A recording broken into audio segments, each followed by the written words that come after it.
कल लास्ट जहाँ पे एंड हुआ था वहां पे हम लोग पार्थिनोकार्पी देख रहे थे।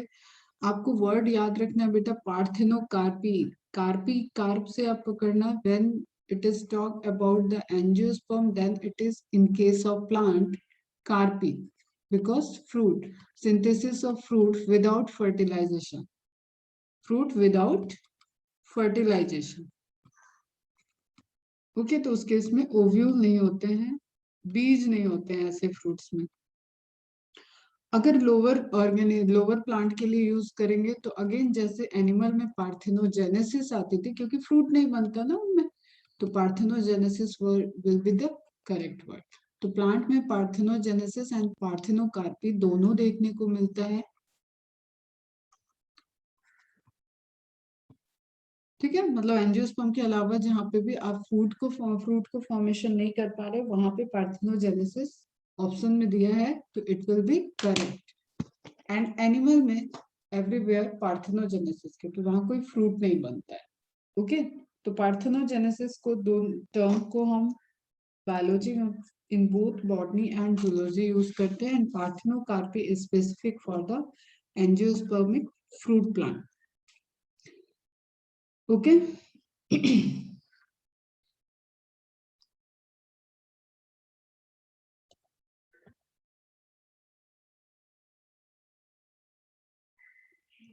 ओके, सीड का चल रहा था ना। As they have sufficient food reserve, young seedlings, कल एक वीडियो शेयर किया था वो देखा क्या सबने? टाइम लैप्स बीन सीड का ही था, डाइकॉट का। 25 डेज टाइम लैप्स था, उस वीडियो को देखा तुम लोगों ने?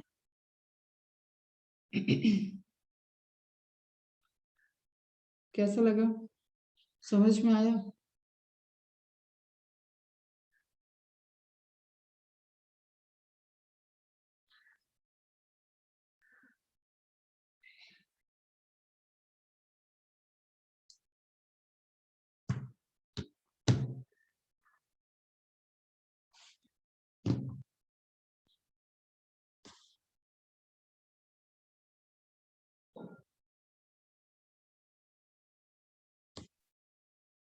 गुड। हाँ, पहले मैंने सेंड किया था जब मॉर्फोलॉजी में ये बातें हुई थी तब।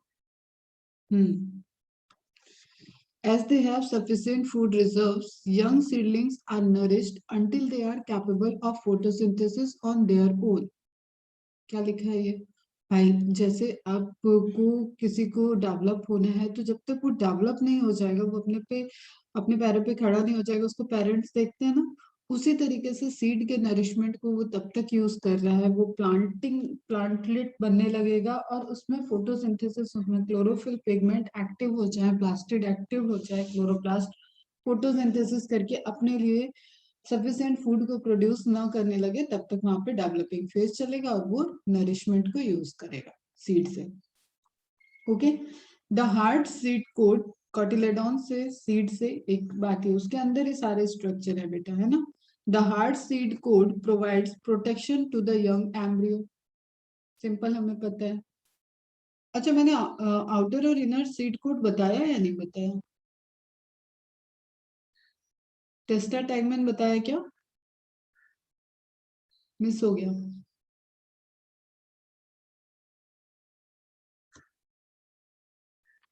ओके, कोई बात नहीं, लिख लो। Seed coat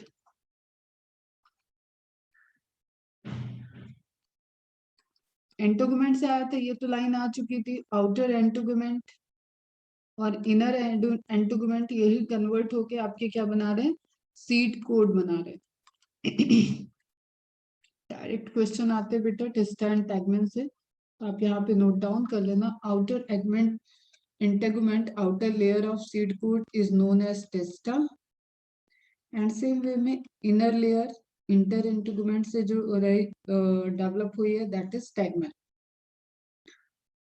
Okay, the hard seed coat provides protection to the young embryo, तभी डेवलप होगा। Being products of sexual reproduction, they generate new genetic combination leading to variation. Sexual reproduction variation के लिए responsible है, ये आप सबको याद है, सेल डिवीजन से आप कई बार सुन चुके हो कि वेरिएशंस प्लांट में हो या एनिमल में हो, प्रोजेनी में अगर वेरिएशन आ रहा है पेरेंटल ऑर्गेनिज से, तो that is due to the new combination, and new combination को प्रमोट करता है सेक्सुअल रिप्रोडक्शन।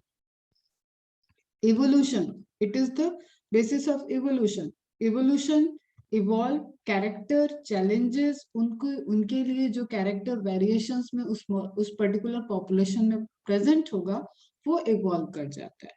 ओके, तो वेरिएशंस के लिए रिस्पॉन्सिबल क्या हुआ? Sexual reproduction. उसी चीज की बात कर रहा है कि इट लीडिंग, ये नोट हो गया ना सीड कोड वाला, नोटेड, वाई लिख दो सिर्फ नोट है तो। ओके चलो रिमूव कर देते हैं इसको।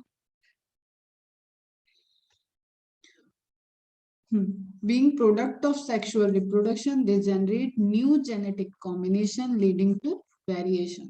अब सीड के अंदर जो एम्ब्रियोनिक इंफॉर्मेशन है उसी से तो प्लांट ओरिजिन होगा, तो वो कैसा हो गया? जैसे आपने क्रॉस पॉलिनेशन में देखा था ना, जेनेटिकली डिफरेंट, एक क्या था physiological similar, genetically similar physiological different, ठीक है, जिटनोगैमी। तो अब different different plant species same है लेकिन सीड में वेरिएशन आ चुका है, because seed is the resultant of sexual reproduction. Seed is basis of our agriculture, we all know that. Agriculture जो बेस है, टेक्नोलॉजी की बात छोड़ दो, जेनेटिक इंजीनियरिंग की बात छोड़ दो, जो बेस है दैट इज द ग्रेन। आप ग्रेन वेजिटेटिव प्रोपोगेशन से मेनली हम कुछ चीजें, जैसे एक शुगर केन आप देख लो, शुगर केन जो है जो आपके शुगर की सप्लाई के लिए, वो बहुत इवोल्यूशन में उसके सीड खत्म हो गए, now stem work as a seed. Okay, angiospermic plant है लेकिन स्टेम उसका सीड की तरह वर्क करता है, तो हर एक नोड पे कट कट कट करके उसके टुकड़े, गन्ने के टुकड़े मिलते हैं एग्रीकल्चर के लिए, ठीक है, या तो किसान खुद अरेंज करता है या तो वो लेता है वहां से। तो एक बात ये रखना है ध्यान तुम्हें, अगर पूछा जाए तो अदरवाइज आप देख लो, गेहूं हो, चना हो, कोई भी ज्वार हो, बाजरा हो, चावल हो, दाल हो, whatever you can think, सभी कुछ सीड से ओरिजिन हुए हैं, तो seed is the basis of our agriculture. Correct statement है। डिहाइड्रेशन एंड डॉर्मेंसी इंपॉर्टेंट है बेटा ये। Okay, of mature seeds are crucial for storage of seeds which can be use as a food throughout the year and also to raise crop in the next season। ठीक, एक ही time में आप समझना है इसको, जो थोड़ा सा एग्रीकल्चर के पास होगा वो भी समझ जाओगे और सुन के भी समझ में आएगा। एक ही टाइम में जो उस खेत में अनाज उगे थे उसी में से वो बेचे जा रहे हैं और थ्रू आउट द ईयर वो खाए भी जा रहे हैं, जस्ट बिकॉज ऑफ वहां पे सीड फूड को स्टोर किया हुआ है। आप उससे आटा बना लो, गेहूं से आटा बना लिया, अदरवाइज सीड ही स्टोर किया हुआ है। और सीड का जो डिहाइड्रेशन, जो उसकी वाटर की नमी कम हो चुकी है, 14% तक आ जाती है। और डॉर्मेंसी नेचर, जो सीड डॉर्मेंट स्टेज में है, मींस वो ग्रो नहीं करेगा जब तक कि उसको उसके ब्रेक डॉर्मेंसी ब्रेक डाउन नहीं हो जाएगी एंड उसके पास फेवरेबल कंडीशन नहीं आ जाएगा। ओके, तो दैट इज द फेवरेबल, ये सीड के लिए फेवरेबल है, सीड की एडॉप्टेशन को शो करता है। ओके बच्चा, can be used as a food throughout the year, तो आप मार्केट में है तो वो फूड की तरह यूज हो रहा है, वो स्टोरेज हाउस में है, सीड को स्टोर किया गया है फॉर द नेक्स्ट सीजन, क्योंकि ये सब सीजनल क्रॉप्स होते हैं मेनली। इनके सीड इतने वायबल नहीं है कि बहुत सालों तक रखे जाएंगे, हर साल सीड को स्टोर किया जाता है, हर साल सीड को ग्रो करने के लिए यूज किया जाता है। तो स्टेटमेंट ध्यान रखना, इसके लिए डॉर्मेंसी जरूरी है कि सीड डॉर्मेंट रहे। सीड अगर वायबल रहेगा, सीड अगर एक्टिव रहेगा, तो वो सीड डीनेचर्ड, डिजेनरेट हो जाएगा, डिग्रेड हो जाएगा। Can you imagine agriculture in the absence of seed or in the presence of seeds which germinate straight away soon after formation and cannot be stored? दोनों ही case में देखो आपको ये सुनना है, absence of seed में पॉसिबल नहीं है ना, फिर आपको वेजिटेटिव प्रोपोगेशन का लेना होगा। वेजिटेटिव प्रोपोगेशन इज आप इस तरीके से सोच लो कि एक्टिव ट्रांसपोर्ट, आप एनर्जी यूज करोगे तो कॉस्ट बढ़ेगी, कॉस्ट बढ़ेगी तो फिर आप पे आएगा जनरल, ठीक है, जो जनरल आपकी जनता है उस पे आता है। But what it means to simply say कि अब्सेंस ऑफ सीड में पहले तो पॉसिबल नहीं है इतने सारे ग्रेन्स को प्रोड्यूस कराना, और हर जगह टेक्निक हर चीज नहीं कर सकती है, ठीक है। आपको आटा खाना है तो आपको गेहूं ही पीसना पड़ेगा, आपको रागी का आटा खाना है तो रागी का आटा रागी ही पीसना पड़ेगा, बाजरा खाना है तो बाजरा ही करना पड़ेगा। उसका कुछ ऐसा नहीं है कि आप केमिकल कंपोजिशन लिए और मिक्स किए और आपने आटा बना लिया। तो in absence of seed it is not possible. और in the presence of seed का आंसर ये with germinate straight away soon, तो वो सीजनल क्रॉप नहीं रह जाएंगी। क्वालिटी में हिंड्रेंस होगा, जो उनको वेदर क्वालिटी चाहिए वो क्वालिटी नहीं है, और वो अगर सीड ग्रो कर गया है तो या तो वो कंप्लीट ग्रो नहीं करेगा, उसका fertilization everywhere there is environmental connection. कुछ फ्लावर्स और एनिमल्स, कुछ फ्लावर्स और विंड, कुछ फ्लावर्स और waters, every one where there is a relationship कि कैसे उसका पॉलिनेशन होगा, किस तरीके से वो फर्टिलाइज होगा। ओके और फिर एक चीज समझ लो कि अगर सून आफ्टर वहां पे जर्मिनेट हो गया, आपके घर में आपने खाना बनाया और मेहमान आ गए, ठीक है, मेहमान खाए पिए चले गए, अब वो मेहमान जा ही नहीं रहे, दूसरे मेहमान आ गए, तीसरे मेहमान आ गए। तो उसी तरीके से सॉइल की फर्टिलिटी है बेटा, जिस सॉइल में, जिस एरिया में वो एग्रीकल्चर हो रहा है, उसकी सॉइल की फर्टिलिटी को भी मेंटेन करना पड़ता है। तुरंत सीड गिरे और फिर से क्रॉप लग जाए, तुरंत सीड गिरे फिर से क्रॉप लगे, तो वहां पे एक डिप्लीशन रहेगा। और उस माइक्रो न्यूट्रिएंट के फिनोमिना को तुम सब बड़े अच्छे से समझते हो। तो उससे रिटार्डेड ग्रोथ आएगा, न्यूट्रिशियस वैल्यू में कमी आएगी, डेवलपमेंट में कमी आएगी। ठीक है, तो that is not a good idea कि कोई भी सीड विदाउट डॉर्मेंसी अगर कंटिन्यू कंटिन्यू जर्मिनेट करता रहे। एक तो ये, और दूसरा अगर वहां पे सीड कंटिन्यू जर्मिनेट करेंगे तो बहुत सारा पॉपुलेशन हो जाएगा सेम टाइप के प्लांट का, सेम टाइप के क्रॉप का। दैट इज अगेन वो एक दूसरे को कंपटीट करेंगे, एक दूसरे को कंपटीट करेंगे तो कोई भी उसमें से प्रॉपर ग्रोथ नहीं कर पाएगा। समझ रहे हो, कई एंगल से इसको सोच सकते हो। ये क्वेश्चन मार्क जो लिख दिया है ना, इसको आपको ब्रॉडर वे में आप कई तरीके से जा सकते हो। okay, many plants depend on animals for seed dispersal. They may offer a nutritional reward. वही बात, सीड डिस्पर्सल, जैसे कल मैंने बोला था कि आम खा रहे हो तो आप आम कहीं और, बेर खाया आपने, जामुन खाया, वॉटेवर आपने कोई फ्रूट खाया, आप उसका सीड फिर उसको थ्रो आउट कर देते हो, तो वो किस जर्नी को पास करेगा, वो कहाँ से कहाँ, कोई एनिमल उसको खा लिया, उस एनिमल्स के बाद फिर फिशेस में वो रिलीज होगा, सॉइल में पहुंचेगा, कहाँ पहुंचेगा। बस प्लांट ने क्या किया, प्लांट ने उसकी डिस्टेंस बढ़ा ली, मतलब उसको दूसरी जगह डिस्पर्सल कराने के लिए एक वे लिया। तो जब एनिमल इन्वॉल्व होते हैं, इसको टर्म लिख लेना, दिस इज जू कोरी, जू कोरी। Seed dispersal with the help of animal is known as zoochory. They may offer a nutritional reward. अगर उस आम में आम का गुदा नहीं होता, मैंगो लवर हो तुम लोग, बहुत लोग होते हैं मैंगो लवर, मैं भी हूँ, तो क्यों आम को खाने जाता है?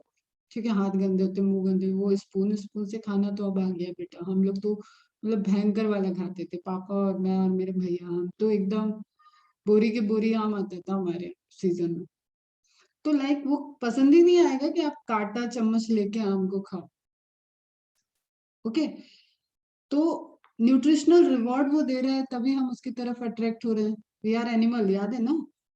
Animals learns to recognize ripened fruit colour. कैसे कन्वर्जन होता था ना, पूरा क्लोरोप्लास्ट, ल्यूकोप्लास्ट, क्रोमोप्लास्ट में, तो हम समझते हैं ना, हम देख के समझते हैं भाई फ्रूट का कलर चेंज हो गया, वो पक चुका है, फ्रूट में फ्लैशी हो गया, मिडिल लैमेला वहां पे सब डिजेनरेट होती है, पैक्टेट पैक्टिनेज एंजाइम के रिएक्शन वो सब डिजेनरेट होती है, तो लूजनिंग आ जाता है, और एक कच्चा आम पके आम में कन्वर्ट हो जाता है। ठीक है, then it will be ready for the eat. Colours fleshy fruit eaten and dispersed with fishes. Okay, और बाकी एनिमल्स हम लोग तो पता है भाई, गुठली है नहीं खाना है या क्या करना है, लेकिन बाकी तो वो पूरा पूरा फल खा रहे हैं, तो उनके फिशेस के थ्रू वो रिलीज होगा। क्लियर है? अब ये कुछ टर्म्स हैं यहाँ पे जो आपको नोट डाउन करना है।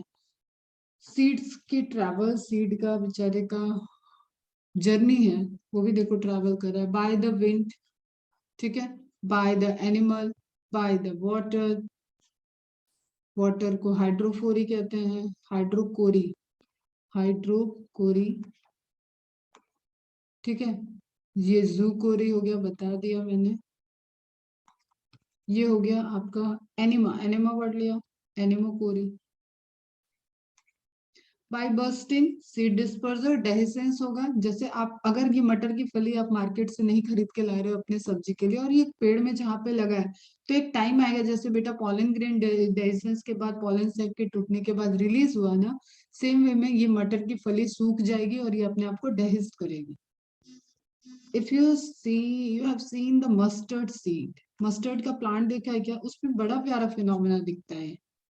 जो आप सरसों के दाने राई के दाने यूज करते हो ना खाने में, आपने पोहा वगैरह में देखा होगा, उसके भी सीड उसकी भी फली इस तरीके से मार्जिनल प्लेसेंटेशन को शो करती है और वो पूरी बस्ट होती है। बस्ट होती है तो सारे सरसों के दाने बिखर जाते हैं बढ़िया वाले।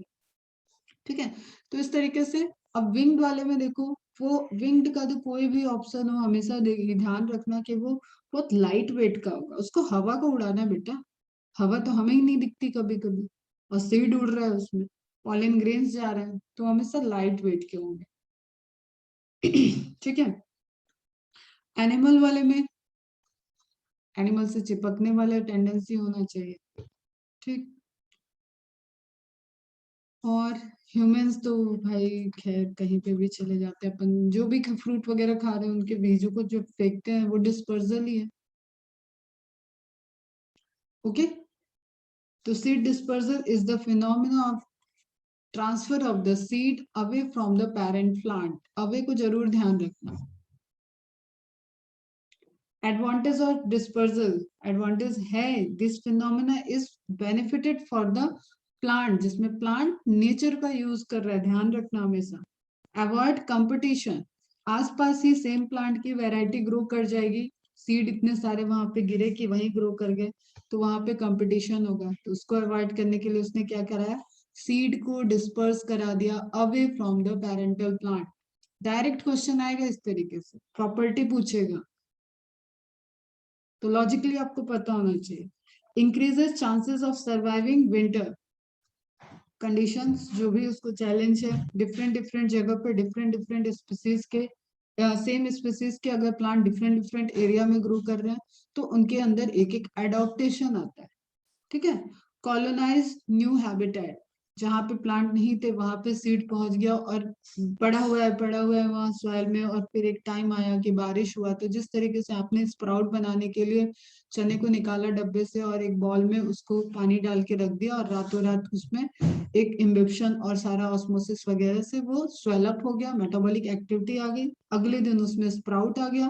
ठीक है, स्प्राउट के और आगे रखोगे आप, बर्तन में रखोगे तो वो रॉटन हो जाएगा, वो सड़ने लगेगा, और जिसको वहां पे प्लांटिंग करनी होगी, सीडलिंग करानी होगी, वो उसको फील्ड में ट्रांसफर कर देगा। तो उसी तरीके से क्या है कि अब नेचर नेचर भी तो बारिश कर सकती है बेटा, पड़ा हुआ है सीड, ठीक है, एक जगह पे पहुंच गया, वहां अभी तक नहीं है उस तरीके के प्लांट, लेकिन फेवरेबल कंडीशन है उसकी, हुई बारिश, टाइम बदला, वक्त बदला, उसके अंदर डोरमेंसी थी।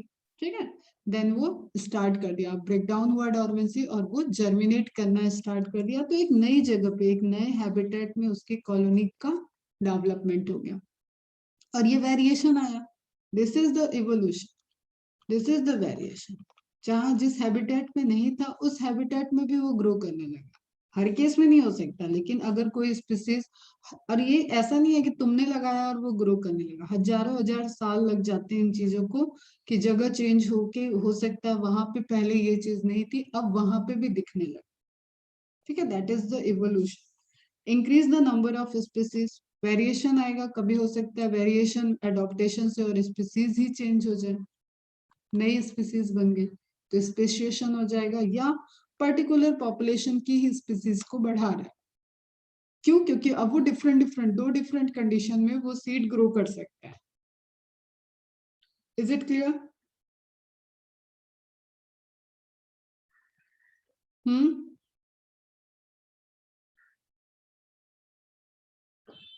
क्लियर है?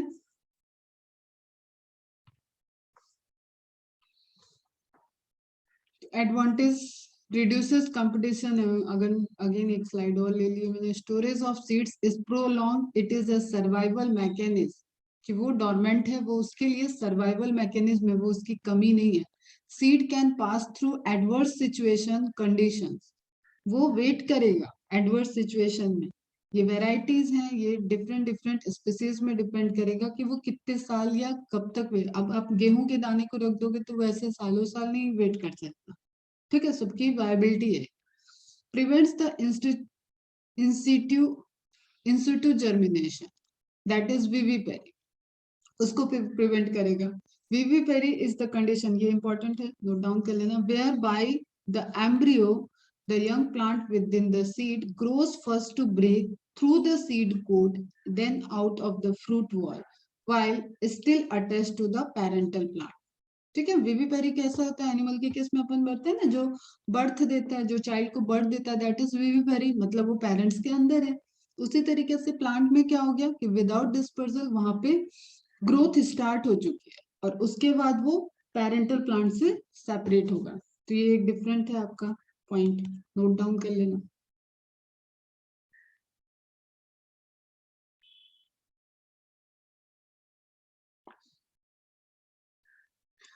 ठीक है, अब तुम्हारे एनसीईआरटी में एक कॉन्टेक्स्ट दिया हुआ है, नंबर ऑफ सीड कितने होते हैं, कितनी वायबिलिटी होती है, उससे रिलेटेड आप यहाँ पे ऑर्किड का देख रहे हो, seed, this is the seed, ये सीड है, ये हाथ में कोई उसके धूल मिट्टी नहीं है, दिस इज द सीड। तो बहुत माइन्यूट सीड है, नंबर में बहुत ज्यादा है, कंडीशन अलग अलग है ना। कोकोनट आप देख रहे हो, बड़ा सा स्ट्रक्चर है कोकोनट, ठीक है, वो बड़ा एक सिंगल सीड की तरह बिहेव कर रहा है, यहाँ पे नंबर ऑफ सीड उसके हथेली पे पड़े। तो this is the huge variation, जिससे रिलेटेड कई सारे क्वेश्चन है, और ये नेचर है, इसके आंसर आप सोचो और समझो और खुद ही समझोगे क्या लिखा हुआ है। How long do the seeds remain alive after they are disperse, क्या ये कांस्टेंट हो सकता है, नहीं, it varies species to species. Clear, viability of seed, viability of pollen grain, that is variation, variable character, किसी स्पीसीज में कितने time तक कौन अलाइव है, that is the character of that particular species. तो यहाँ पे एक पैराग्राफ दिया है, this periods again varies greatly, in a few species the species seeds lose viability within a few months, जैसे आप क्रॉप वगैरह को देख लो, seeds of a large number of species live for several years, दोनों एकदम reverse condition है, कोई कई सालों तक जी रहा है, कोई सीड डोरमेंट है और कुछ महीने में ही खराब हो जा रहे हैं। तो दैट इज द वायबिलिटी, कि कौन कितना वायबल है, अलाइव है। Some seeds can remain alive for thousands of years, अगर अगेन ये आपकी पहले बॉटनी वाला पार्ट हो जाते हैं, फॉसिल्स स्टडी में काम आते हैं। Okay, there are several records of every old yet viable seed, very old yet viable seed, और यहाँ से जो डेटा दिया है दैट इज वेरी इंपॉर्टेंट, इसमें मैं कुछ नहीं याद करा सकती, आपको ही करना है। The oldest is that of a lupine, Lupinus arcticus, scientific name याद रहना चाहिए, एक्सकैवेटेड फ्रॉम आर्कटिक टुंड्रा। अब आपको पता है आर्कटिक टुंड्रा का टेम्परेचर होता है बहुत लो, क्यों, तो वहां पे ये स्टोर है, वायबल है, मिल गया लोगों को, मिल गया जो स्टडी करते हैं पैलेंटोलॉजी वाले लोग, ठीक है, फॉसिल स्टडी करते हैं। Okay, the seed germinated and flowered after an estimated record of 10,000 years of dormancy. 10,000 साल के बाद इसका रिकॉर्ड मेंशन किया गया कि ये जर्मिनेट भी किया और इसमें फ्लावर भी फॉर्म हुए। एनसीईआरटी में इंपॉर्टेंट इंफॉर्मेशन दी है। A recent record of 2,000 years old viable seed is of the date palm, Phoenix dactylifera, mark कर लेना, Phoenix dactylifera, discovered during the archaeological जो स्टडी करते हैं पुरातत्व विभाग वाले वही है, एक्सकेवेशन और at King Herod's palace near the Dead Sea, area दिया हुआ है। तो ये भी एमसीक्यू है, ये भी एमसीक्यू है, ये भी एमसीक्यू है, ईयर भी एमसीक्यू है, नाम तो एमसीक्यू है। ओके, क्लियर है। After completing a brief account of sexual reproduction of flowering plants, it would be worth attempting to comprehend the enormous reproductive capacity of some flowering plant by asking the following question. How many eggs are present in an embryo sac?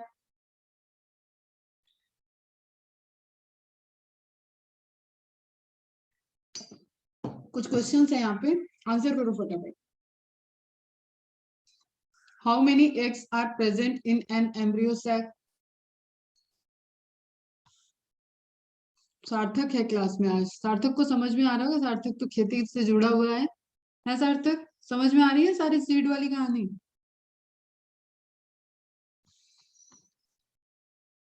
चलो फटाफट बताओ. How many eggs are present, general general answer करना है, जो पढ़ा है वही. How many embryo sacs are present in an ovule? How many ovules are present in an ovary? How many ovaries are present in a typical flower? How many flowers are present on a tree? And so on. आप खुद से पूछो. देखो ये so on लिख दिया, ये आपकी क्रिएटिविटी होनी चाहिए. आप माइंड में सोचो कि किस तरीके से इसमें वेरिएशंस प्रेजेंट है. ठीक है, तो यहाँ पे कोई आंसर बहुत देने की नीड नहीं है, इसमें वेरिएशन आएगा. बट आप जनरल जानते हो, eggs are one, embryo sac भी वन, ओव्यूल हो सकते हैं, मल्टीलोकुलेटेड ओवरी होगी, मल्टी ओव्यूल्स हो सकते हैं, one to many you can write. Ovary अगर फ्यूज करेगी तो भी ओव्यूल्स वहां पे नंबर में ज्यादा प्रेजेंट होंगे. How many ovaries are present in a typical flower? Generally one होना चाहिए, बट वही कंडीशन है, अगर सिनकार्पस है, गायनोशियम फ्यूज्ड है, तो वन टू मेनी ये भी हो सकता है. Okay. How many flowers are present on a tree? It is not possible to calculate. It depends कि भाई प्लांट कौन सा है. ओके. अब रेफ्लेसिया है तो रेफ्लेसिया में तो एक फ्लावर लगता है शायद. इज इट क्लियर बच्चा? समझ में आया? तो एक आपकी थिंकिंग को कहते हैं ना कि थिंकिंग को रिलेट करने के लिए ये सारे क्वेश्चंस यहाँ पे दिए हुए. कैन यू थिंक, और सोच लो, of some plant in which fruits contain very large number of seeds? उसी का आंसर था ये, जो इमेज आपकी पहले आ गई ऑर्किड्स वाली. ओके. और आप बताओ, कुछ दिख रहा है आपको चारों तरफ जिसमें बहुत लार्ज नंबर ऑफ सीड्स आपको दिखते हैं? ऑर्किड फ्रूट, मार्क कर लो एनसीईआरटी वाला example. Are one such category and each fruit contain thousands of tiny seeds. Similar is the case in fruits of some parasitic species. ध्यान रखना, ये यहाँ क्वेश्चन छुपा हुआ है. Parasitic species such as Orobank and Striga. Size में मैंने बढ़ा दिया फॉन्ट साइज, आप इसको नोट डाउन कर लो. Have you seen a tiny seeds of ficus? Ficus की स्टोरी सुनी थी? सुनी है, पहले भी बात किया है मैंने. अंजीर, अंजीर. How large is the tree of ficus developed from that tiny seed? तब भी ये सारी स्टोरी आई थी कि बहुत एकदम, तभी ये सारी स्टोरी आई थी ना कि छोटे से सीड से, एक छोटे से सीड से ही गेहूं का भी पेड़ बन जाएगा, एक छोटे से सीड से आपकी पूरी बनियान ट्री बनी हुई है. फिकस का सीड, फिकस के ही सीड से पूरा फिकस सीड बना हुआ है. पूरे जंगल को वो मेंटेन कर लेता है, फ्रूट सप्लाई मेंटेन कर लेता है. How many billions of seed does each ficus tree produce? Billions में लिखा है, बड़े इंपॉर्टेंट है ये सब. Can you imagine any other example in which such a tiny structure can produce such a large biomass over the year? Over the year. कौन सा plant एक मैंने बताया, बताओ? मोनोकार्पिक प्लांट, जो एक बार हो गया तो फिर कई साल तक वहां पे फूड को प्रोड्यूस, बायोमास को मेंटेन कर रहा है, मतलब फूड की सप्लाई को मेंटेन कर रहा है.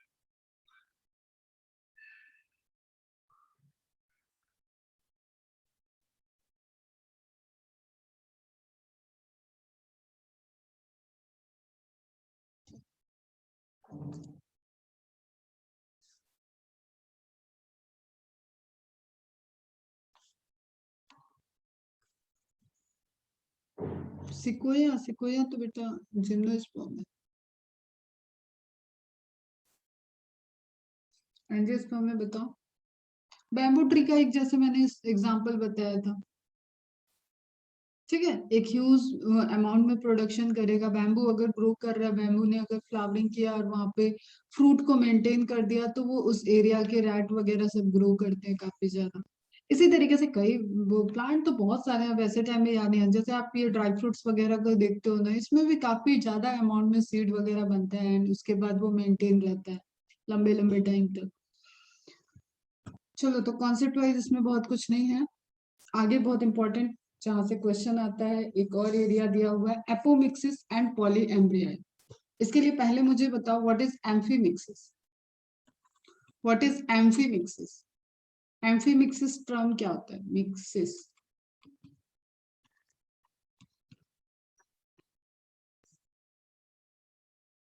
एम्फीमिक्सिस नहीं, sexual mode of sexual mode of reproduction को एम्फीमिक्सिस कहते हैं। यस बेटा, एम्फी मीन्स बोथ होता है, but amphimixis is related to sexual mode of reproduction. Apomixis क्या होता है, इसी का आपको कंट्रास्टिंग पढ़ना है कि होगा सेक्सुअल मोड, फॉर्मेशन होगा फ्लावर्स का, सीड्स का, लेकिन लेकिन रिप्रोडक्शन नहीं होगा, तो that is apomixis. Although seeds in general are the products of fertilization, general में आप क्या बोल रहे हो कि seeds are the end product of fertilization. A few flowering plants such as some species, again question छुपा है, Asteraceae and grasses, this is the family, yeah, have evolved a special mechanism to produce seeds without fertilization. This is not the fruit without fertilization. Question में difference समझो. Seeds without fertilization is known as apomixis. ठीक है? It is the mimic of sexual reproduction. Direct question नहीं, ये term पूछा जाता है. Mimic कैसे हुआ? एट द एंड प्रोडक्ट, यहाँ पे भी फ्रूट वगैरह बन रहा है बेटा, सीड प्रोड्यूस हो गया, लेकिन विदाउट फर्टिलाइजेशन हुआ। तो वो बाहर वालों को कैसे पता चलेगा कि इसने फर्टिलाइज किया है या नहीं किया? तो आपको सीड दिख रहा है तो आप तो जनरल बात बोलोगे कि भाई यहाँ पे फ्लावर था, फ्लावर ने फर्टिलाइज किया है एंड सीड का फॉर्मेशन हुआ है। तो वो कैसे हो गया? डुप्लीकेट टाइप का हो गया। Okay, what is fruit production without fertilization? Card parthenocarpy. Example सबके याद रहने चाहिए बेटा, पार्थेनोकार्पी। दस एपोमैक्सिस, ये लाइन इंपॉर्टेंट है, thus apomixis is a form of asexual reproduction that mimics sexual reproduction. Form कौन सा है? गैमेट का फ्यूजन ही नहीं हुआ, फर्टिलाइजेशन ही नहीं हुआ, जो थंब रूल है सेक्सुअल रिप्रोडक्शन का, that's why it is a asexual reproduction, but it is not a vegetative propagation, not a spore formation. There are several ways of development of apomicted seed. Technology में आएगा ये, किस तरीके से इनकी property को use किया जाएगा, धीरे धीरे पहुंचते हुए। In some species the diploid egg cell, egg cell diploid होती है क्या बेटा? एग सेल कैसी होती है? हैप्लॉयड होती है, क्लियर? तो विदाउट रिडक्शन और डिवीजन अगर एग सेल बन गई है तो वो कैसी होगी? डिप्लॉयड इन नेचर होगी, विदाउट मियोसिस बना, तो यहाँ से आप मार्क कर लेना। Diploid egg cell is formed without reduction division, that is meiosis absent. लिख लो बड़े बड़े शब्दों में, वहां पे कोई ये सब क्वेश्चन गलत नहीं करेगा, डायरेक्ट कॉन्सेप्ट बेस्ड क्वेश्चन है। जनरल पढ़ लिया ना, अब कुछ एक्सेप्शन के पॉइंट ऑफ व्यू से पढ़ो कि ऐसा भी होता है। तो egg cell is formed without reduction division and develops into the embryo without fertilization. Egg बन रहा है, विदाउट मियोसिस बन रहा है, एंड एम्ब्रियो भी बन गया और विदाउट फर्टिलाइजेशन बन गया। तो एम्ब्रियो का नेचर तो 2n ही हो गया, फर्टिलाइजेशन हो जाता तो 2n हो जाता, n+n, मेल गैमेट और फीमेल गैमेट मिलके जाइगोट बनाते, जाइगोट से एम्ब्रियो बनता और 2n बन जाता। तो रिजल्टेंट तो हमें डिप्लॉयड ही मिला। Are you getting my point? जैसे आप एक फीमेल गैमेट को डेवलप कर दे रहे थे, बी के केस में हमने बताया था, उसी तरीके से क्या यहाँ पे हो रहा है कि एक एग सेल बन गया है डिप्लॉयड नेचर का, अब वो डिप्लॉयड एग सेल ग्रो कर रहा है, ठीक है, एम्ब्रियो बना दे, तो एम्ब्रियो तो 2n ही होगा जो यूनिवर्सल होता है। Is it clear?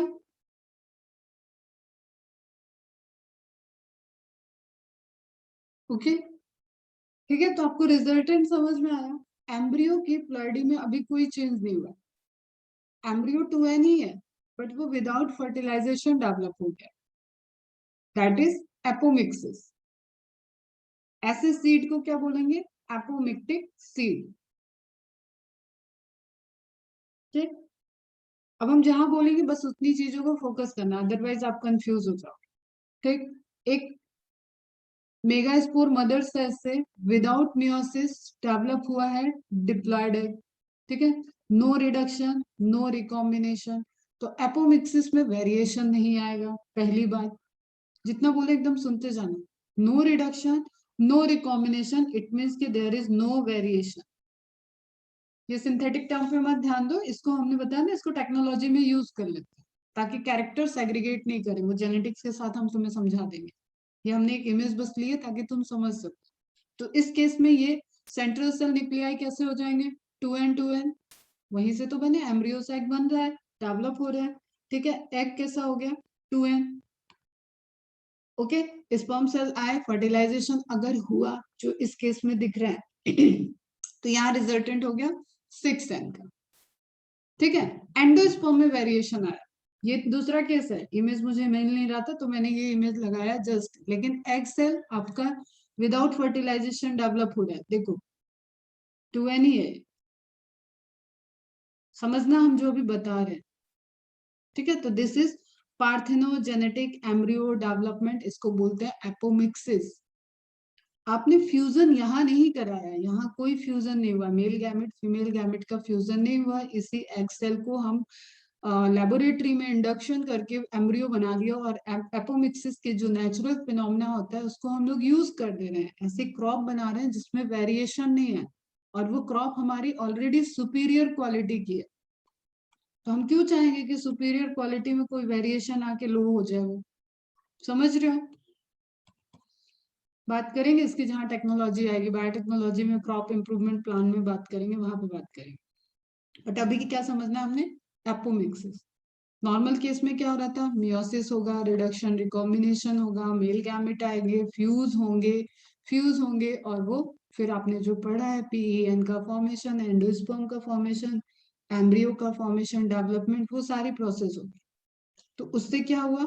Sexual progeny germinate होगी। इससे क्या हुआ? मैटरनल क्लोन जर्मिनेट हुआ। मैटरनल एग सेल से आया, that's why maternal, male gamete से नहीं बन रहा है।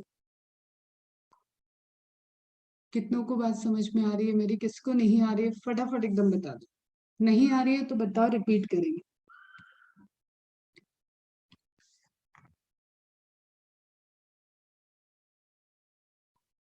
सिंपल सी कहानी आपको ये याद रखनी है कि egg cell without meiosis germinate हो गया। एग सेल डिप्लॉयड नेचर का है, विदाउट मियोसिस फॉर्म हुआ है।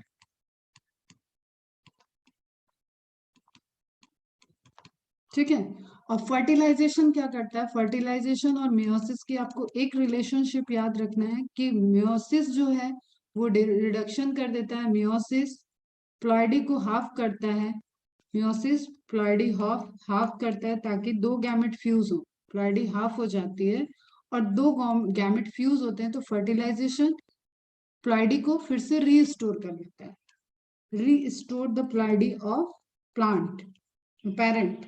ओके, तभी तो स्पीसीज में वेरिएशन नहीं होगा ना। अगर ये 2n था, 2n मियोसिस किया तो प्लॉइडी n हो गई। फर्टिलाइजेशन क्या करता है? n प्लस n, तो प्लॉइडी क्या हो जाएगी? 2n हो गई। तो रीस्टोर कर दिया ना इसने, पेरेंट वाली ही प्लॉइडी को ले आया। तो मियोसिस और फर्टिलाइजेशन एक दूसरे के रिस्पेक्ट में पूरा कॉम्बो है, तभी स्पीसीज एक कांस्टेंट प्लॉइडी के साथ पीढ़ी दर पीढ़ी चल रही है।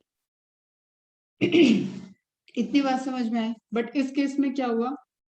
Without meiosis egg cell grow कर गई, तो डायरेक्ट विदाउट मियोसिस वो फॉर्म हुई थी, तो इससे बनने वाला एम्ब्रियो जो था, वो जो आप प्लॉइडी को लेके 2n देखते हो, यहाँ पे भी 2n ही है, बट विदाउट फर्टिलाइजेशन।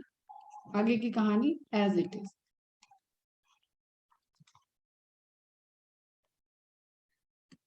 अभी समझ में आया? ऐसे प्लांट हो जाएंगे एपोस्पोरिक प्लांट, और ये जो ग्रो करते हैं उन्हीं को पता है, आप देख के नहीं जान सकते, आप देख के उसकी प्रॉपर्टी, कमर्शियल यूज क्या होगा वो आप समझ जाओ। अभी क्लियर है? वेरी गुड, चलो सबको समझ में आ गया। More often as in many citrus, ये हो गया एपोमिक्सिस कंप्लीट। नाउ एक टर्म और दिया हुआ है यहाँ पे हेडिंग में, polyembryony. Poly means many, embryony means embryo, जिसमें नंबर ऑफ एम्ब्रियो ज्यादा हो वो स्ट्रक्चर क्या हो जाएगा, पॉली एम्ब्रियोनी। इसका बेस्ट एग्जांपल है नींबू। डायरेक्ट क्वेश्चन पूछता है, more often as in citrus and mango, mango भी लिख लेना। Varieties some of the nucellar cell, nucleus नहीं है ये, कभी गलती नहीं करना, हमेशा ऑप्शन में गलती कराने के लिए न्यूक्लियर आएगा। फ्री न्यूक्लियर सेल ऐसे लिख देगा।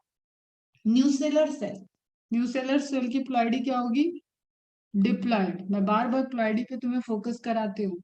डिप्लॉइड, डिप्लॉइड होगी ना न्यूसेलर। ओव्यूल के डेवलपमेंट में यूज होने वाला फूड था, मेगा स्पोरोजेनेसिस को कराने वाला फूड था, टैपेटम से एनालॉग करता हुआ। Surrounding the embryo sac start dividing, ठीक है, उसका काम था न्यूट्रिशन करना, लेकिन वो डिवाइड करने लगा and protrude into the embryo sac and develop into the embryo, ठीक है, एम्ब्रियो सैक के अंदर आ गया एंड वहां पे डेवलप कर गया एम्ब्रियो की तरफ। तो सिंपल आपको ये समझना है कि कुछ सेल न्यूसेलस की एक्टिव हुई और वो ग्रो कर गई और उन्होंने एक मास ऑफ सेल बना लिया जिसके अंदर प्रॉपर्टी आ गई embryo. That is all genetics. लेकिन ये एम्ब्रियो फॉल्स एम्ब्रियो, अगेन पीछे इसके क्या है, no gamete fusion, no gamete fusion. देखो बेटा नॉर्मल वाली चीज अपने को समझ में आ चुकी है ना, तो ये सब क्या है, एक्सेप्शंस हुए उसके। Okay, in such species each ovule contains many embryo. Ploidy क्या रहेगी, क्योंकि न्यूसेलर सेल से है तो ऑलरेडी ये 2n है, तो इसको प्लॉइडी को रीस्टोर करने की नीड नहीं आई। देखा आपने एपोमिक्सिस में भी 2n रह गया, यहाँ पे भी क्या है 2n है। In such species, each ovule contains many embryo and that is known as polyembryo. Short notes आता है सीबीएसई में, बहुत इंपॉर्टेंट पोर्शन है। Occurrence of more than one embryo in a seed. एक सीड के अंदर more than one embryo is referred to as polyembryony. Okay, take out some seeds of orange and squeeze them. Observe the many embryo of different sizes and shapes from each seed. Count the number of embryos. Seed के अंदर की बात हो रही है बेटा, जो आपको नींबू में ऑरेंज के अंदर सीड दिखते हैं ना, उसको जब आप एनालिसिस करोगे तो आपको वहां पे समझ में आएगा कि उस एक सीड के अंदर सिर्फ एक एम्ब्रियो नहीं है, there are multiple embryos. What would be the genetic nature of count the number of embryos in each seed, experiment वाला पोर्शन हो गया। What would be the genetic nature of apomictic embryos, फिर से पुराने वाले concept में ले गया। पहले क्या होगा, जेनेटिक नेचर उसका क्या होगा, चेंज हुआ है क्या, वही मैटरनल पैटर्न का होगा, पैटर्नल जेनेटिक्स होगी, उसमें कोई रिडक्शनल नहीं है, कोई फ्यूजन नहीं है, कोई वेरिएशन नहीं है। Can they called clones, clones कह सकते हैं उनको,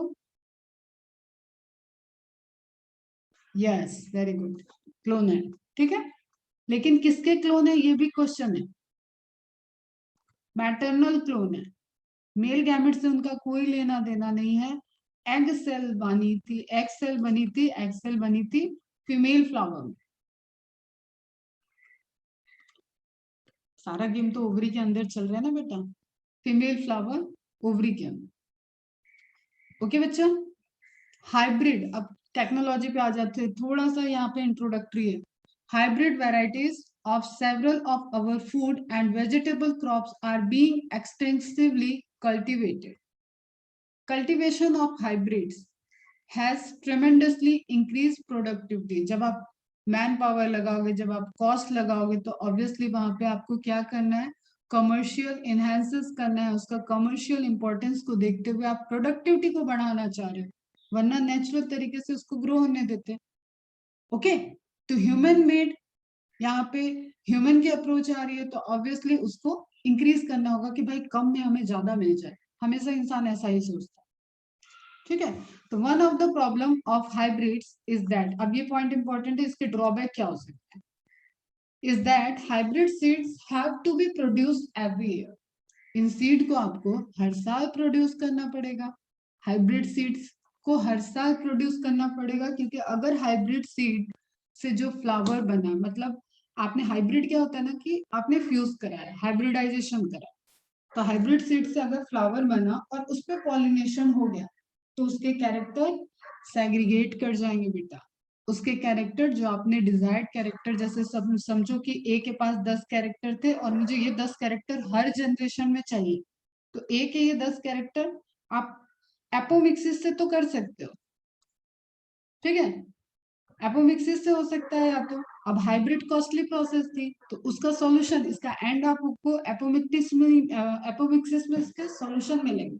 बट हाइब्रिड वेराइटीज अगर आपको एज इट इज चाहिए तो एक किसान को बार बार जाके वो हाइब्रिड सीड को परचेज करना पड़ता है, जिसको लेबोरेटरी में बनाया गया. समझ रहे हो? एंड दैट इज कॉस्टली, इसी प्रोसेस में वो आ रहा है. और उसका ड्रॉबैक क्या है, अगर ये क्रॉप प्लांट फील्ड में लगा है, अब आप इसके हर हर को तो स्टिग्मा को तो जाओगे नहीं कि बैगिंग कर दिया जाए, पूरी खेत में बैगिंग कर दिया जाए, ऐसा नहीं हो सकता ना, ये क्रॉप है. तो उस केस में आपको क्या होगा कि उसके पॉलिनेशन के चांसेस बन जाएंगे. उसके सेम स्पीसीज के पॉलिनेटर्स प्रेजेंट है, मतलब पॉलिन ग्रेन प्रेजेंट है, पॉलिनेटर्स उसको पहुंचा देंगे, पॉलिनेशन हो गया. पॉलिनेशन हो गया तो सेक्सुअल रिप्रोडक्शन हो जाएगा, सेक्सुअल रिप्रोडक्शन हो गया तो जो आपने ये 10 कैरेक्टरिस्टिक्स लिए थे, ये 10 कैरेक्टरिस्टिक्स सेग्रीगेट हो जाएंगे, डिस्पर्स हो जाएंगे. हो सकता है 10 में से 8 ही आए, हो सकता है 10 में से 4 ही आए, तो आपका वो डिजायर्ड प्लांट A10 वाला कहाँ रह गया? समझो बच्चा? दैट्स वाई हाइब्रिड सीड को परचेस करना पड़ता है. इफ द सीड्स, देखो प्रॉब्लम आगे कंटिन्यू हो रही है. If the seeds collected from hybrids are sown, उसको बो दिया जाए, उसको लगा दिया जाए, the plants in the progeny will segregate. Law of segregation पढ़ा है क्या कहीं? मेंडल लॉ सुना है? Law of segregation, character segregate होते हैं. लॉ ऑफ सेग्रीगेशन जेनेटिक्स में आएगा कॉन्सेप्ट, छोटी क्लास में आपने शायद सुना हो, मेंडल्स लॉ में. And do not maintain hybrid character, ये जो फिनोमेना हमने आपको बताया, A10 से वो A10 में रह जाए ये जरूरी नहीं है. क्यों? क्योंकि उसके कैरेक्टर, उसके गैमेट बने थे, वो गैमेट से कोई और फ्यूज कर गया और वहां नया रिकॉम्बिनेशन बन गया. That's why production of hybrid seed is costly. इसको पर्टिकुलर कंडीशन में ही A10 को A10 मेंटेन करने के लिए लेबोरेटरी या जो नॉलेजेबल पर्सन है जो इस हाइब्रिड सीड को बनाने की टेक्नोलॉजी जानते हैं, उनसे ही लेना पड़ता है हर साल. Okay, hybrid seed is costly and hence the cost of hybrid seeds become too expensive for the farmers. Farmer की तो वैसे ही हमारे कंट्री में बढ़िया हालत हो रखी है. 9 महीने से भाई, 9-10 महीने से वो धरना प्रदर्शन कर रहे हैं. ओके, क्लियर है? तो एक्सपेंसिव हो जाएगा फार्मर्स के लिए काफी ज्यादा. If these hybrids are made into, अब इसका सॉल्यूशन तुम्हारे दिमाग में आ जाना. मैम अभी तो आपने बताया एपोमिक्सिस, कोई ऐसी टेक्नोलॉजी इसमें इंक्लूड कर दिया जाए कि इसके कैरेक्टर वेरी नहीं हो. वो कैरेक्टर क्या है, वो प्रोसेस क्या बताई मैम ने? Without sexual reproduction formation of embryo, that is apomixis. ले जाते हैं इसको टेक्नोलॉजी और इस नॉलेज को कंबाइंड कर दिया गया. नेचुरली तरीके से एपोमिक्सिस हो रही थी, उसको हाइब्रिडाइजेशन में अप्लाई कर दिया. ठीक है? If these hybrids are made into apomicts, there is no segregation of characters in the hybrid progeny.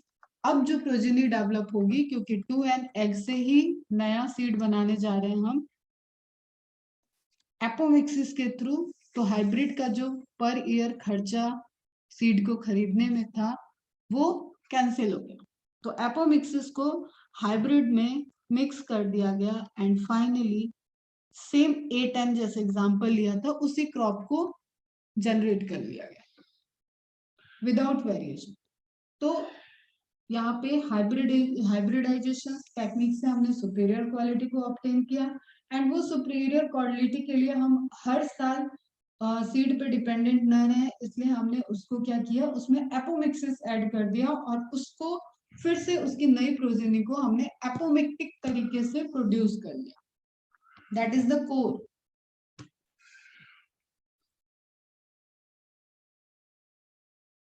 Apomixis and parthenocarpy similar नहीं है. कार्पी मतलब फूड, एपोमिक्सिस मतलब and product of fertilization that is seed. Seed की बात हो रही है यहाँ पे. पार्थेनोकार्पी सीडलेस था बेटा. Is it clear? समझ में आ गया? Then the farmer can keep on using the hybrid seeds to raise new crop year after year and he does not have to buy hybrid seeds every year. But ये कहना जितना आसान है real में मुश्किल है. That's why can keep लिखा हुआ है. रियल लाइफ में मुश्किल है. That's why वो फिर से आ जाते हैं नेचुरल तरीके. Because of the importance of apomixis in hybrid seed industry, ये भी एक बाजार बन गया. फिर ये एक बिजनेस बन जाता है. Active research is going on. Still they are the part of research कि आप किस किस क्रॉप में ये चीजें कर सकते हो. In many laboratories around the world to understand the genetics of apomixis and to transfer apomictic gene into hybrid variety. देखो बेटा सुनो यहाँ ध्यान से. कभी भी कोई सेल डिवाइड कर रही है, कोई नई सेल बन रही है, उसके पीछे बॉस है. बॉस कौन था आपका? डीएनए. इंफॉर्मेशन कहाँ है? डीएनए में. उस इंफॉर्मेशन को क्या बोलते हैं? जीन. ठीक है. तो there are certain gene. Simple सी बात. देयर आर सर्टेन जीन जो आपकी आंख का कलर डिसाइड कर रही है. ओके. आपके हेयर का कलर डिसाइड कर रही है, आपकी लेंथ डिसाइड कर रही है, आपकी हाइट डिसाइड कर रही है. मतलब है ना, कुछ जीन है आपके पास जो ये सब कुछ डिसाइड कर रहे हैं. आप मोटे हो गए, पतले हो गए, एक जेनेटिक बेसिस पे वो सब डिसाइड हो रहा है. सेम वे में अगर नेचुरली एपोमिक्सिस हुआ है, नेचर में एपोमिक्सिस रिपोर्टेड हुआ है, इट मींस कि there are certain gene present in DNA which is responsible for the apomictic. समझ में आई बात? क्या चल रहा है रिसर्च में? एपोमिक्सिस. तो पर्टिकुलर क्रॉप जिसमें रिपोर्टेड हो गया उसके जीन को कर लिया गया है एनालिसिस. अब हम लोग हैं बड़े खतरनाक, जो ये टेक्नोलॉजी वाला एरिया है बायो का. जीन पता चल गया तो मतलब हम समझते हैं कि हमारी विक्ट्री हो गई. इस जीन को हम उठाते हैं और आरडीएनए टेक्नोलॉजी से हम अपने डिजायर्ड, जो हमें जिसके अंदर ये जीन हमें नहीं मिल रहा है लेकिन हमें चाहिए, तो हम वहां पे अगर ये ज्वाइनिंग करा दें तो जब उस पर्टिकुलर डीएनए में, जैसे जब सपोज ये डीएनए था और हमने एक बढ़िया डिजायर्ड जीन इसके बीच में डाल दिया तो ये इसके साथ मिक्स हो गया. अब वेनेवर, अब तुम्हें हम बहुत सिंपल तरीके से बता रहे हैं. Whenever that DNA strand undergoes replication, replicate करेगा या ट्रांसक्राइब करेगा, एमआरएनए को सिंथेसाइज करेगा, तो ये कोड होगा, ये भी तो कोड हो जाएगा, ये भी कोड हो जाएगा. तो उसके अंदर ये ज्वाइनिंग डीएनए वाली प्रॉपर्टी आ गई. That is simple genetic engineering. समझ में आया? तो अगर हमें सबके जीन पता चल जाए कि एपोमिक्सिस करने के पीछे जीन कौन से, जैसे जस्ट सपोज, अब फिर से हम थोड़ा सा तुम्हें हंसी मजाक के तरीके से समझाना चाहते हैं कि तुम चाहते हो कि सबके आंख का कलर एकदम नीला नीला ही हो, ब्यूटी सा. ठीक है. सबकी आईज का कलर ब्राउन सा, ब्लू सा हो. तुम आई कलर, वो आई कलर के जीन जो ब्लू जनरेट कर रहे हैं उसको तुमने पता कर लिया है और वो पता है, नोन है. ठीक है. अब उसको जो एम्ब्रियो बना है उसमें आपने एम्ब्रियो को बनाने, मतलब जाइगोट वाले पोजीशन में ही आपने इंट्रोड्यूस कर दिया एक मेल गैमेट, एक female gamete, in vitro fertilize किया and you have to transfer that particular gene in that zygote. अब उस जाइगोट के फंक्शनल जीन का वो पार्ट बन गया. तो अब आई कलर इंड्यूस होगा, बाकी आपने साइलेंट कर दिया. अब ब्राउन ब्लैक की कहानी खत्म. ब्लू कलर का डाल दिया तो आई कलर कैसे होंगी? ब्लू. ये थ्योरी है बेटा, ऐसा होना चाहिए. बट जीन अपने हिसाब से ही काम करता है. जीन के फैक्टर्स हैं, जीन को वर्क करना है, that is huge combination. But core यही है कि जीन के बारे में अगर आपको पता चल गया तो आप जीन लेके उससे उसकी चीजें जबरदस्ती एक्सप्रेस करा लो. Okay. It is not as much simple जैसा आपको दिख रहा है यहाँ पे लिखा हुआ है. ये इतना सिंपल नहीं है लेकिन रिसर्च है, अप्रोच यही चल रही है. तो this is all about that chapter. यहाँ सब कुछ एंड है. एक एक्स्ट्रा लेक्चर पूरे कोर्स कंप्लीशन के बाद आपको टाइप्स ऑफ फ्रूट पे लेना है मुझसे, ये आप कहीं नोट कर लो. Types of fruits.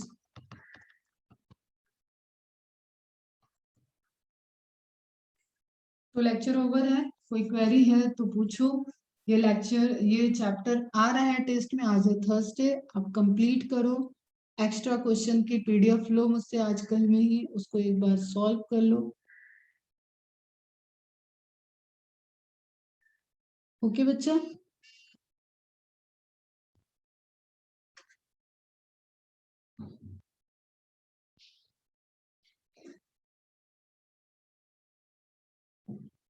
ठीक है। चलो अब एक रिकॉर्डेड लेक्चर दे दूं मैं, एकदम सिंपल सा रहेगा, ह्यूमन रिप्रोडक्शन, सिर्फ कहानी की तरह सुन लेना। रिकॉर्डेड इंट्रोडक्शन रहेगा, जब भी फ्री हो, क्योंकि इंटरेस्ट रहेगा तुम्हें तुम्हारे अपने बॉडी के बारे में, अपनी चीजों के बारे में, ह्यूमन फिजियोलॉजी का एक पार्ट है, तो आप इंटरेस्टिंग वे में उसको सुनना। रिप्रोडक्शन के पैरामीटर सब आपको पता ही है, sexual mode of reproduction human करता है, उससे रिलेटेड ही सारा इंट्रोडक्टरी पोर्शन होगा, उसको सुन के कंप्लीट करके कल से अपन ह्यूमन रिप्रोडक्शन के स्ट्रक्चर, ऑर्गन्स और इस तरीके से हार्मोनल वाला पोर्शन जो चैप्टर का सबसे इंपॉर्टेंट है वो सब पार्ट देखेंगे। चलो बाय बाय, गुड डे। किसी भी पोर्शन का रिवीजन चाहिए हो तो आज थर्सडे, कल फ्राइडे सैटरडे, फ्राइडे सैटरडे में बता दो, मैं रिवाइज करा दूंगी दोनों चैप्टर से रिलेटेड। ओके बाय बेटा, बाय।